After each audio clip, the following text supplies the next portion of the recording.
ஆவணி மாதத்தில் நிச்சயமாகவே நல்ல ஒரு ஏற்றம் இருக்கக்கூடிய காலகட்டமாக இருக்கும். ராசிநாதன் 4ஆம் இடத்துல இருக்கிறது ரொம்ப விசேஷம். கேந்திரத்தில் போய் இருக்கிறது உங்களுடைய உடல்நிலையில் சற்று பின்னடைவு இருக்கும். சூட்டு சம்பந்தமாக பிரச்சனைகள் வரக்கூடிய வாய்ப்புகள் உண்டு.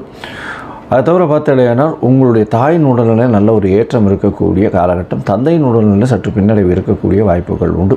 குழந்தை பிராப்தி ஏற்படக்கூடிய பாக்கியம் நிச்சயமாக இருக்கும். அரசு சம்பந்தமான வேலைகள் கிடைக்கக்கூடிய வாய்ப்புகள் உண்டு. கான்ட்ராக்ட் கிடைக்கக்கூடிய வாய்ப்புகள் நிச்சயமாக உண்டு.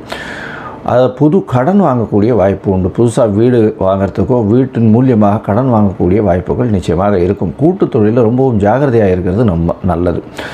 இதை தவிர பார்த்தாலேயானால் இந்த மாதத்தில் எதிர்பாலினத்தவரோட சிறு சிறு தொல்லைகள் இருக்கக்கூடிய வாய்ப்புகள் நிச்சயமாக இருக்கும்.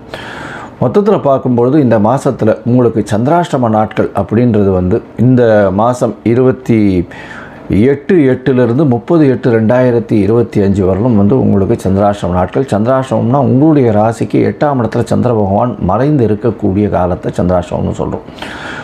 இந்த காலகட்டத்தில் புதிய முயற்சிகள் வேண்டாம், வெளியூர் வெளிமாநில பிரயாணம் வேண்டாம்னு சொல்கிறோம். ஏன்னா மதிகாரகன் மறைந்து இருக்கக்கூடிய காலகட்டத்தில் மதி மயங்கக்கூடிய வாய்ப்புகள் உண்டு. அதனால் இந்த நேரத்தில் கொஞ்சம் பொறுமையாக இருக்கிறது ரொம்பவுமே நல்லது. அதனால் ஒருவேளை நீங்கள் கண்டிப்பாக சில விஷயங்களை பண்ண வேண்டிய கட்டாயங்கள் இருந்ததே ஆனால், அதாவது இந்த முயற்சிகளையோ வெளியூர் வெளிமாநிலம் போக வேண்டிய கட்டாயம் இருந்ததுன்னா சந்திரனுக்கு உண்டான எளிய பரிகாரம்னு சொல்லக்கூடிய பசும்பால் அருகில் இருக்கக்கூடிய விநாயகர் கோவிலில் அபிஷேகத்துக்கு கொடுத்துட்டு போங்க, உங்களால் முடிஞ்சுது. அதனால் அதன் மூலியமாக உங்களுடைய பிரச்சனைகள் நிச்சயமாக சூரியனை கண்ட பனி போல விலகிச் செல்லும். இந்த